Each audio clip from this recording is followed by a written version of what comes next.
Ladies and gentlemen, welcome to another episode of Talking College Football with JJ Kitchen. Of course, I'm your host, JJ Kitchen, and today we got a good one. We got a guy fortunate enough to come on here, current Pitt football player, a guy who's a leader in this locker room, a guy who's been here, and the first person that's on officially the first player interview, the WPIAL and City League Spotlight, a hometown hero story. And that, my friends, is Jay Kradel, the center for your Pittsburgh Panthers. What's going on, brother? How you been, dude? Man, I'm great. I'm just, honored to be on here, honored to be the first one, from the WPIAL City League on here. So just exciting things going on, that's for sure. I'll tell you what, man, I have a lot of conversations with Pitt fans, and one of the things that I've noticed a lot is, a lot of the guys up front, the Hogs, don't get enough credit, especially, too, with the leadership that you guys have and what you do. I've met you numerous times, whether it's, after games or, down on the South Side or on the North Shore, and you've always been that guy that's just, you're level-headed, you're a great guy, and, for me, it was a no-brainer, and you were a guy that I really wanted on here first because just, one, the familiarity, but more importantly, just your leadership in general and what's coming towards this season. A guy like you, man, it's an absolute honor and privilege to have you on here, especially with the busy schedule you guys have right now. First things first, I know you guys are going through the strength and conditioning program right now. Talk a little bit, just everything that kind of entails right now, before we get into a little bit of your history. Tell us, you go through your strength and conditioning program. Do you guys watch tape? Talk about how difficult it is right now as a Division I athlete in the off season. Yeah, definitely. I mean, it's kind of, I feel like it's more of our downtime, to be honest, throughout the whole year.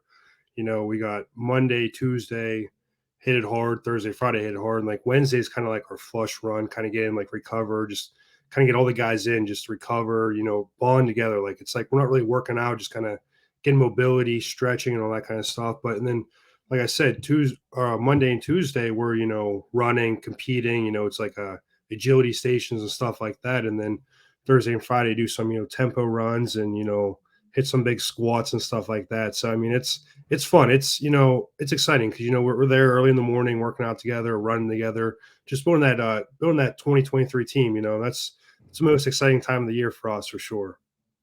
It's funny. You brought up one of the key words that, I think of when, I didn't play the Division I level. I played Division III baseball. And, one of the things that I used to love in the off season was that bonding, that team bonding. You're truly finding out really who you are as a team. Talk about what Coach Stack has done with you guys and just bringing you guys together and why competing in the off season is just as important during the season, if not more important, because you find out what kind of team you are going into the fall season. Yeah, definitely. I mean, Coach Stack, he's brought us, like, he's brought an edge to this program. You know what I mean?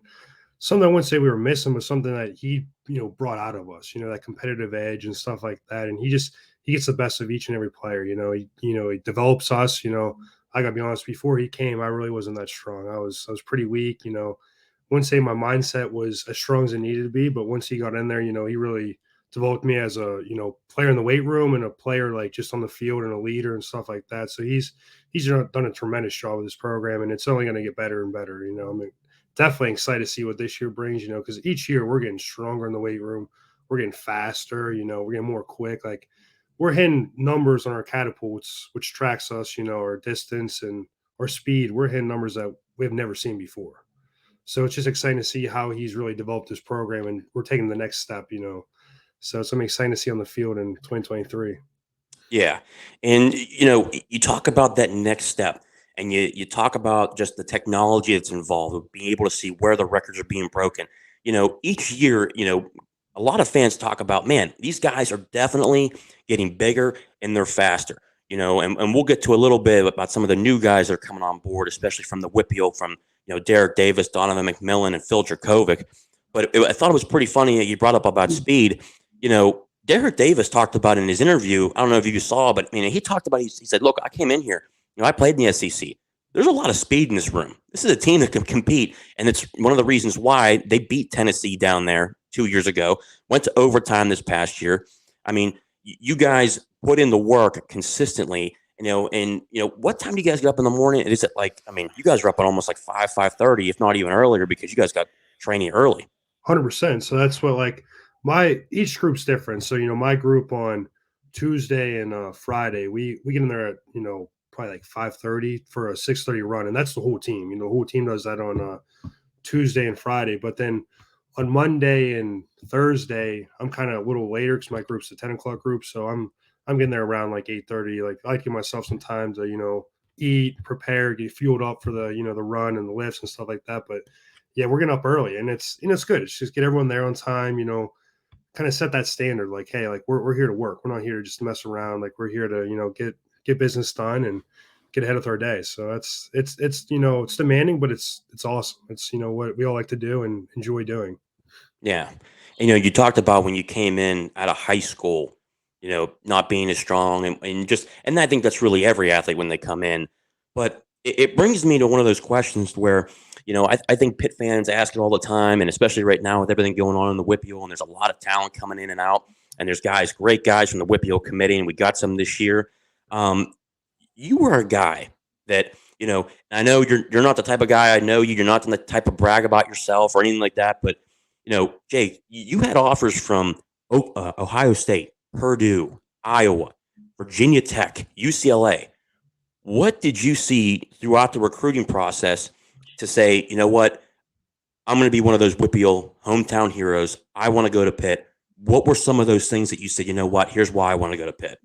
For me, it was just like the vision Coach Narduzzi was selling at the time. Like they were coming off back to 8-5 seasons, and then the year before I got there, was they were 5-7. But like he's still like there was a vision that I saw. Like he said, we're going to be in the AC championship game. We're going to win that thing. And you know what? It was true. Like my first year, we went to Charlotte. Lost, but it was kind of good to get that taste. Get that taste. Like, hey, we can be here. We can play with these guys. And then 3 years later in 21, we go there and win it. So, I just believed in what he was, selling, and he wasn't wrong. Like he had a plan, he's built a program, and that's kind of the biggest part was just kind of believing in his vision, and then just being close to home, like the family atmosphere, wanting to play for my hometown team, which I grew up watching since I was going to games since I've been like 6 or 7. I Yeah. remember that Cincinnati game that we all hate to talk about, that Marty Mr. Gilliard, man. Yeah. Exactly. He killed us and stuff like that. So I remember those games, the backyard brawls, and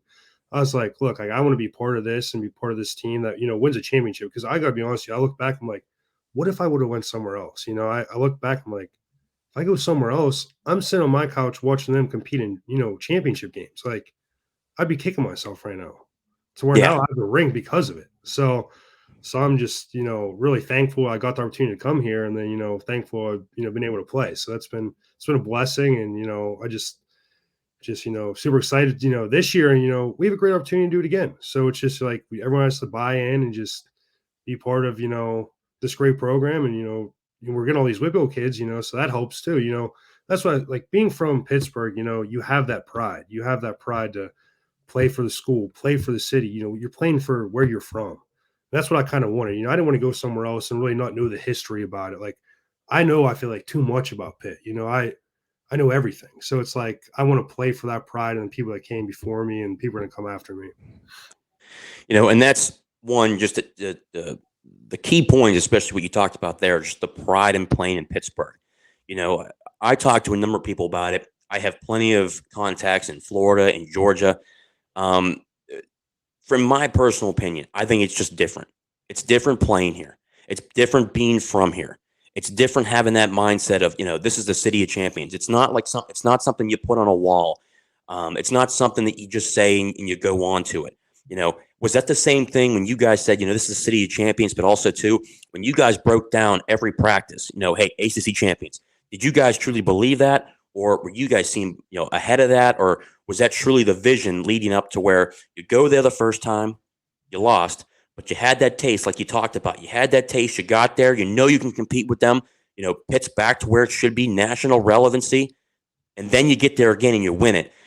Talk about how when you break down like that in practice every single day, that when you say ACC champs, you guys, that's not something you guys say. That's something what you guys mean and what you guys work to every day.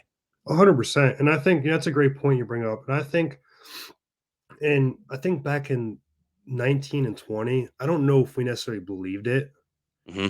I don't know if everyone believed it and said it with Yeah. confidence, like, "Hey, we're gonna go do it." But I remember vividly Cal Adamitis, bring the team up in 21, like before the season. Maybe it was in the summer, maybe he was in camp or week 1 or week 2, and he said, "Fellas, if we're gonna keep breaking it down on ACC champs, like we have to believe it. We have to be all in. Like it has to be like part of the process." And he really meant that. And it was like, wow, everyone's like kind of like, "Yeah, you're right. Like if we're gonna say it, we better like believe it." And that's the thing where I think he pushed that message. And Kenny did a great job leading that team as well. And finally, we all, broke it down every practice, everything we did, and came true. Because that's what we believed in, and that's how we practiced, that's how we lifted, and everything, came to what we wanted it to be, when that was to win that championship that year. And you talk about everything coming together for that championship season.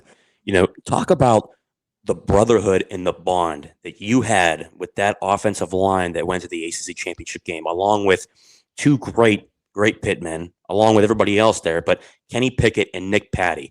Talk about the offensive line, what it meant that you guys had so much continuity together.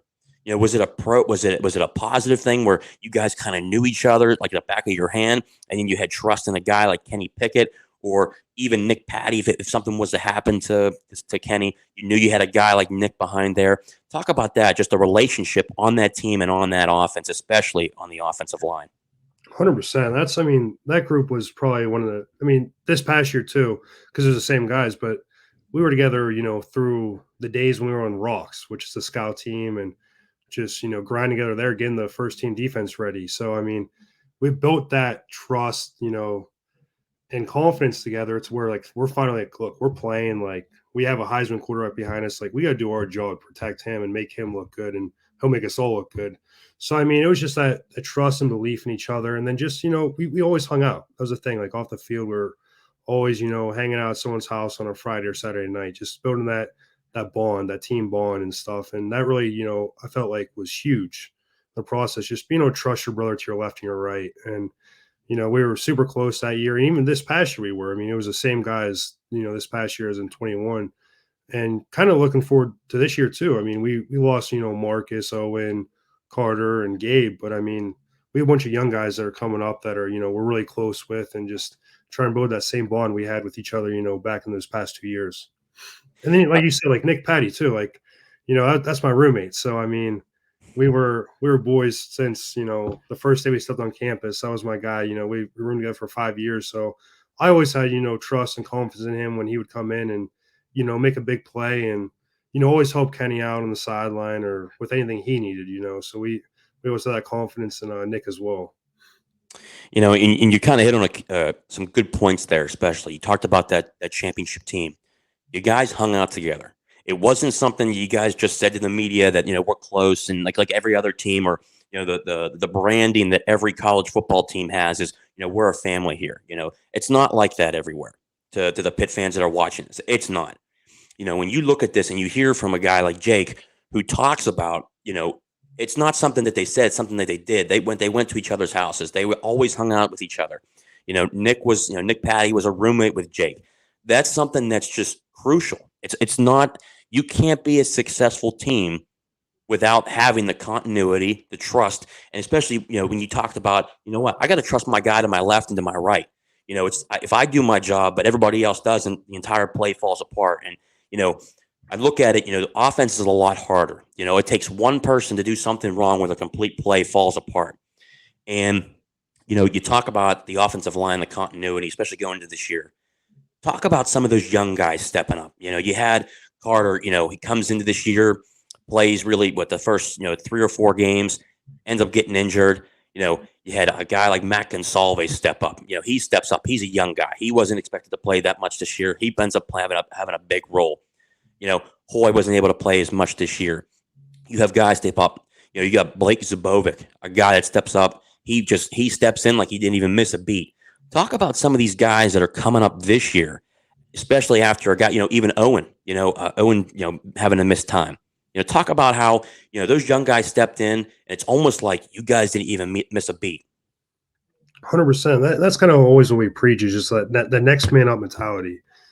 for those guys, for our twos to be ready for any situation. Because every year I've been around, someone's gone injured or something's happened where a two has had to step up and be the guy for how many weeks. So, like a guy like Branson Taylor, he's coming along amazing. His, progression has been awesome. Like this offseason, he's giving us workouts to do. Like he's like kind of like helping lead like the O line and kind of like giving us drills that he's seen online or on Instagram or stuff he's got from Carter and his, combine prep and stuff like that. So he's a guy to watch out for. And then Ryan Bear's been out there, continuously working on his craft. And he has a super high ceiling, someone that can really come in and help us, I don't know where, maybe tackle guard, wherever, he can on the field.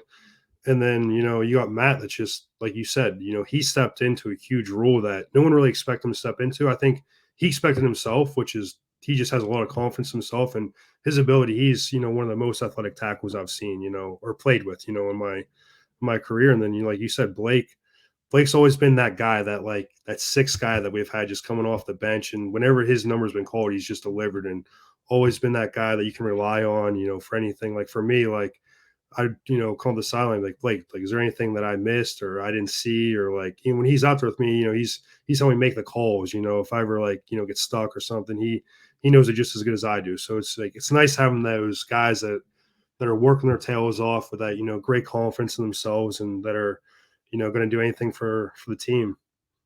Exactly. And, one of the things that I think a lot of people don't understand is, you talked about how guy, Blake Zabova comes off the bench. He comes in there, he works on his craft. He comes in there, almost doesn't miss a beat. You were a guy that you came in, you started a guard. Pro Football Focus had you as one of the top in the nation for multiple weeks in run blocking. I mean, I remember, hell, 3 years ago, I remember the Syracuse game. You guys were up in the dome, and the film, it's almost like a clinic almost. Your film in that game, you were mauling people. And I remember you were the event, at that time, you were the up and coming guy. Everyone talked about you, man, he's mauling people out there. I mean, you had so much confidence. And then you talk about the football IQ of it. You move from guard to center. Okay. Talk about what that was like, being a stud guard, and then the coaching staff, Borbs being the guy he is, he's great. Everyone loves him. Looking at you and saying, "Hey, we need you to step into that center position." Talk about what that was like, that transition. How hard was it? Was it not as hard? Talk to us a little bit about that. Yeah, definitely. I mean, I've always been kind of like prepped to be a center too, behind the scenes. Like it was, I think it might have been my second spring here. So I was going to my redshirt freshman year. Jimmy Morsey came off that year with a high ankle sprain or something, and he Yeah, couldn't go for the spring. So, it was me and Owen, getting reps with the ones and twos, and that was kind of like when I really like learned the position, learned how to play it. It was nice having Jim there as well, teach me kind of the ropes, like, hey, this is what you see, this is how you see, a blitz come and the safety rotation, so forth. Just teaching me the game, where I gotta say I really didn't know, a lot of I knew a lot about football, but there's so much more inside the game of football that you gotta study and see different things the defense giving you. So like it was nice having him there to help me really like learn that stuff and really become, a confident center. And then throughout the years, I just stuck to guard and then, occasionally throw me in there for a couple of reps in practice just for, just reserve, just like, hey, like if two guys go down at center, like you're the third guy up. So I always like kind of knew that. But then, it was this year going into, it was like spring ball, I took some reps at center and during camp, got some more reps, but then it's kind of when Owen went down, I was just the next guy up. And, I was always been kind of like waiting to be the center. I always wanted to be the center. So, I was super excited. I got that opportunity and was able to take advantage of it. And, looking forward to, a great 2023 season. That's where, I'm really excited to make, call the shots out there and put my line in a, a good situation and protect whoever, if it's Phil or Christian, whoever's back there slinging the rock. and it kind of leads me into, before I get into the 2023 season, what you guys are looking forward to.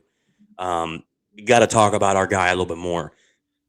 You guys played your asses off for Nick Patti, beating number 18 UCLA.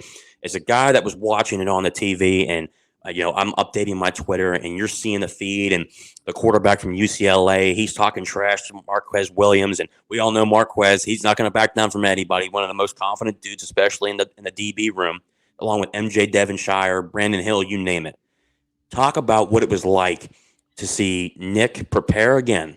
And again, I've said this to Pitt fans, I've said it to Michigan State fans. If Patti plays against Michigan State, you guys beat Michigan State. I mean, it's that simple. Okay, let's be honest up front. It wasn't even close. The defense was playing lights out. You guys were more physical than them, but I'll leave it at that. When it comes to the UCLA game, what was it like, man, having that guy go out on a victory and then pulling, pretty much here in Pittsburgh, pulling a Ben Roethlisberger where it's that last drive. He's got less than a minute to move down the field, get this team in field goal range, and does it on 3 plays, especially on that gutsy play where he runs for that first down, knowing he's got to get that first down or the game's over.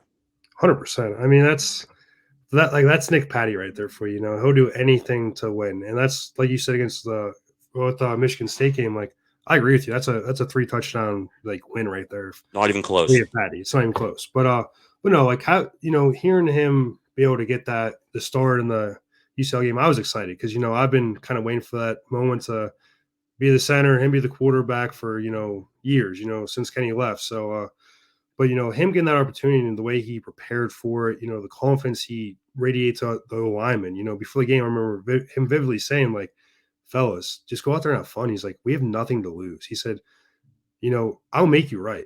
If anything goes wrong, I'll make you right. Like, I can scramble, I can move, and I'm like that's our guy right there. Like, and there was a couple of times where we missed some blocks, and he just scrambled, used his feet, and got out of it, made a play, on the run, or like that one touchdown pass to Bub, stepped up from the pocket and made a huge play. But it was just great to have his confidence out there and have him out there for his last game and him to go out the way he did with that. I think we had 34 seconds. I looked at him like, we got 34 seconds. Like, let's go. Like, just do your thing, whatever you got to do. And I'll tell you, there's the 2 passes. One to Jared Wayne on the sideline was amazing. I mean, Jared made a great catch, and then Bub across the middle, and then Patti just making a play with his feet to really put Ben into field goal position. That's what he says. He's like, look, if I get him to the 30, like he'll drill it. So, and I think he did just that. And it was super exciting to see him go out, on top, a winner, because he's always been that guy. And like that's what we tell people is like, Nick, the whole team's had confidence in him for 5 years. Every time that his number was called, he made a play. He kept us in a game. He would deliver a touchdown, whatever was needed. Like he would just find a way to win, and that was always him. And he's always had that confidence. And I'm just happy that he got his last opportunity to really go out there and find a way to win and help us win the Sun Bowl, which was huge. Cap off a great not a great 2022 season, but a 9-win season, which is something that we got to build upon and get more than 9 next year. And again, it refers back to the confidence of just all you guys. And I talk about Nick, Nick being that confident guy, but just a guy that just looks at you guys and says, "Look, we got nothing to lose, guys."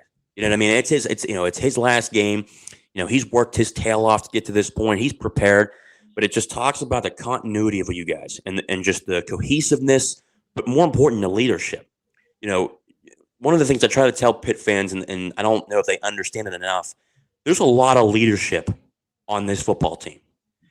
Correct me if I'm wrong. There's a lot of leadership. It starts from the top, with Pat Narduzzi. You got Coach Tews, you got Coach Borbs. It doesn't matter. You got Coach Signetti there. Coach P, Coach Partridge, who's my man. You look at this team from top to bottom. It's the absolute confidence. And when you're able to exceed, the expectation of one, you beat number 18 UCLA. Pitt wins 20 games in two seasons. 20 wins for the first time, in 2 years since the 1980-1981 season. Okay, you guys are now a part of history. But to still have that mindset that you guys, it's not enough. 9 wins was good 5 years ago. 9 wins doesn't fulfill us now.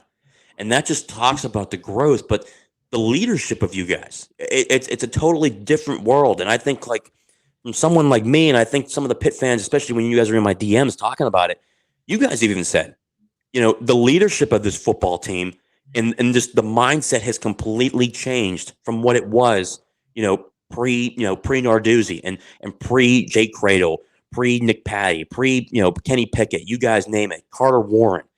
these guys who have been here, and I think that talks about where you guys are going in 2023. Before I jump into the 2023, one last thing before I hit it. What was it like? And explain it for the Pitt fans, because I know they've been wanting me to ask it. What was it like being the first team in 10 years to play in the Backyard Brawl against the West Virginia Mountaineers? Oh, it was huge. Just playing them. Our rivals.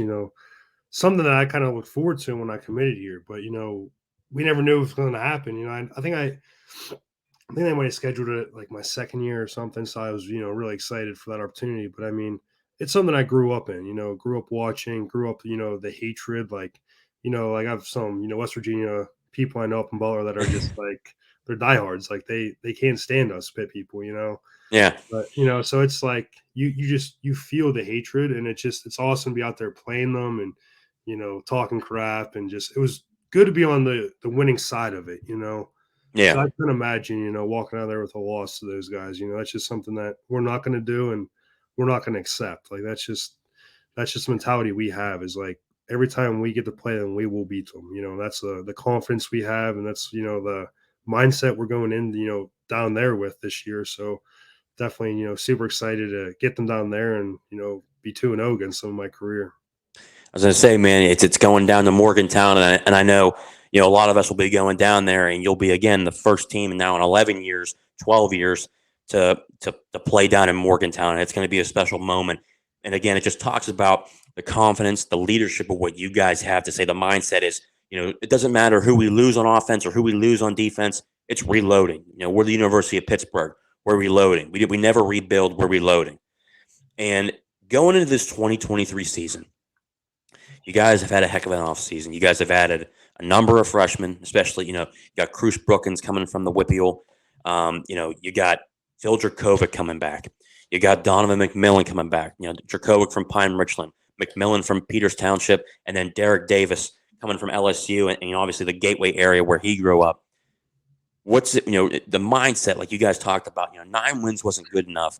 Talk about what it's been like as you guys prepare for the 2023 season, and where do you expect your guys really? Where do you guys see yourselves going? What are really the goals this year? 100%. I mean, it's like you said, those WPIAL guys coming back. It's great to have them all home, and that's what I think Phil said in his interview. Someone said about just WPIAL guys staying home. I think that's huge. Like I like hit on earlier, it's just that pride. Playing for your city, your hometown, like playing close to home. Your family and friends can come watch you and support you. I think it's just huge. To keep everyone home, and I'm glad they're all coming back. And like you said, I think the goals for this year is the first goal is to go through our normal season 12-0, Mm-hmm. solidifying, getting to the AC championship game. That's huge. We do that, you get the championship game, you win that, you're in the playoffs where our ultimate goal is. It's just but you got to take care of every game before that championship game. You can't let any slip. You can't risk anything in AC play. So it's win every game, and then come week, championship week, win that game and see where we're at. See where we're at in the top 4 or whatever it is, and go somewhere and play somewhere warm, and go play for national title. And that's like something that I think this program is building towards. We've had 20 wins in the last 2 seasons, but that's not enough.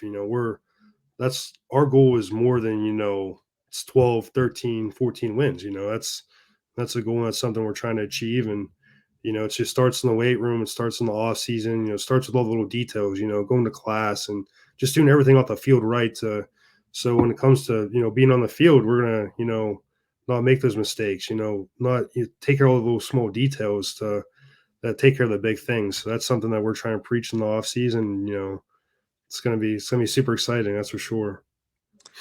And again, I told you I won't take up too much of your time, but I got really two final questions. You look at it, you're going into this season. In your mind right now, if you could tell, especially the role, you might not realize it, but you're one hell of a role model, especially for offensive linemen in this area, but just for athletes in general. You are well known. You're a great young man. You represent yourself well, your family well, in the University of Pittsburgh. What would you tell the WPIAL kids and the city league kids that dream about going to Pitt, want to think about going to Pitt, you know, is it worth going to Pitt? Is it really all it's hyped to be? And what would you tell those guys about why it's so important and why it's really what a hometown hero really means to play at Pitt? Yeah, it's huge. It's a great honor, that I wear, be given the opportunity to come here is was huge. And actually being here, I think it's better than what everyone even said it was going to be. The people here are great. Like we get transfers in here all the time that come back home and like they're just like, I did not realize how nice this place was, how good we have it. Like, you start with just like the coaches, like they are who they are. Like they're gonna shoot you straight. They're not gonna lie to you and just they're gonna tell you like, hey, this is where you stand and this is how you can get to where you want to be. And No then BS. right, exactly. And they're gonna develop you. And that's a big thing is like you can go other places, you can go, Alabama, Ohio State, wherever, but like you're gonna get developed here. Like, you see guys all the time come in here, like myself, and like a bunch of 3 stars. We come in here and just work, grind, get developed, get better, get stronger, faster, and get put in positions to, play at the next level, which is what everyone wants, I think. And it's like I said, it's the people, the coaches, even like the support staff we have is great. The food we have at the facility is awesome. The facility alone, it's they're just doing upgrades. Each year they're upgrading something new. So I mean, there's no reason for any WPIAL or City League kid to go anywhere else. Besides Pitt, in my opinion. It is what it is, and it's a tough program, and it's only going to get better. We're only going to get better and keep striving for better. And if you ever have the opportunity as a WPIAL or a City League kid, you definitely got to make the move to come to Pitt. And because if not, you'll probably be making the move 2 years after you go somewhere else. So that's why I look at it. So And you really hit on the really, and what's really good for me to hear, and just from hearing from a player, it's different when you hear from a coach, and the fans would probably think the same way. The coaches will say something, but when you hear from a player like yourself who has been there, you committed there out of high school, you've been there the entire time, you've earned your stripes, you've been a multiple year starter, multiple positions, and you talk about where this program's going, 20 wins isn't enough. 9 wins isn't enough. Our goal, is a game by game basis. When we mean game by game, it's not a slogan. It's something that we stand by each week. We want to go 12-0. We want to go to the college football playoff. We want to win another ACC championship. It really shows that at the University of Pittsburgh, and what you guys have shown, not the fans, not anybody else, you guys have showed through your hard work, the grind of what it means to be a Division I athlete, that everything you truly want can be achieved at Pitt. You can really win an ACC championship game. You guys will eventually get to the college football playoff. You guys get developed and you produce in the NFL. It's a difference of being drafted, Pitt fans. Being drafted, everyone talks about draft night. That's all well and good. What do you do on Sundays? What are you doing? Are you a guy that's sitting on the bench? You're not able to produce because you're not ready for that elite level? Pitt fans, we saw today the videos of Servassier Dennis, the first rep he gets at the Senior Bowl, which Pitt fans, so you know how many guys have gone to the Senior Bowl. You got Baldonado down at the Shrine Bowl. These guys are dominating in the bowl game against the SEC, Big Ten, the greatest players in the MAC. It doesn't matter. It doesn't matter where they come from. They're truly developed here. And it was great to hear, Jake talk about that and why it's so important. And, it's something that I think that is just under talked about how well you guys just produce year in and year out, and from where you guys start to where you guys end up. And, that leads me to really my last question. And this is always one that I love to ask at the end. If you could name two of the greatest moments that you've had at the University of Pittsburgh in your football career, what do you think those two are? definitely the first one was beating Clemson in 21. That was I think the point where like I said, like we believed we were a championship team that year. Hmm. That's a point where you beat, like, to be the best, you got to beat the best. And that was the team. I mean, Clemson, I think before that won, what, 5 in a row, 6 in a row, Yeah. ACC titles. Yeah. So it was like, look, like going to that game, like we knew we matched up great. It was just a matter up front. Honestly, it was up to us. Like the game was on our shoulders. Like, look, if we play well, we protect Kenny, we run the ball efficiently, like we will win this game. And that's exactly what we did. And Kenny made some great plays, and with his legs, on third, fourth down to get a first down. But I mean, it was just huge to win that game. So that was definitely my best moment, I think, because I actually played in that game. But and then I was hurt for the championship game. But I mean, still, like, just even being involved, being on the team, helping us get there was just great to finally win that championship for the city and for the program. I mean, something we haven't done. I mean, I don't. We had a share of it in like what, '09 or 10 Yeah. or something, but we didn't. Yeah. 9 and 10. Yeah. Yeah. So like it was finally good to actually win it and win the first ACC title, for the Pitt Outright. program and stuff like that. So those are definitely my top two moments of, being a Pitt Panther and being a Pitt man here. Well, Jake, let me tell you something, man. I had high expectations for this interview. You blew it out of the park, buddy. I can put it to you lightly. I'm not shocked. Pitt fans, please, thank you all again for tuning in to another episode of Talking College Football with JJ Kitchen. Again, down in the comments, don't thank me for this. Thank Jake, because Jake is the one that's busy every day. Jake's the one that's at practice. He's got to get up at 5:30 in the morning. Guys, even before that, he's got a busy schedule. Thank him. Please show him support, especially the Hogs. They don't get enough support, in my general opinion. Again, Jake, thank you so much for coming on, man. I know you guys are busy. I know what you guys go through on a daily basis. So thank you for coming on. And guys, again, I got at the bottom of the screen on the scroller there, you'll find where you can find myself and also Jake. And then Jake, just go ahead and tell them where they can find you at on Twitter and on Instagram. Yes, you can find me on Twitter at Jake Kradel. I think it's just that, and then on Instagram, I think it's just Jake Kradel 53. So pretty simple. Just type my name, and I'm sure it'll pop up. But no, JJ, I really appreciate you having me on for the first WPIAL City League spotlight, and super excited to see what the next couple interviews with the guys, and like once again, I really appreciate your time and having me on. Not a problem, brother. And again, thank you guys. Love you, Pitt fans. And again, as always, be safe, have fun, and guess what, baby? As always, hail to Pitt. See you guys around.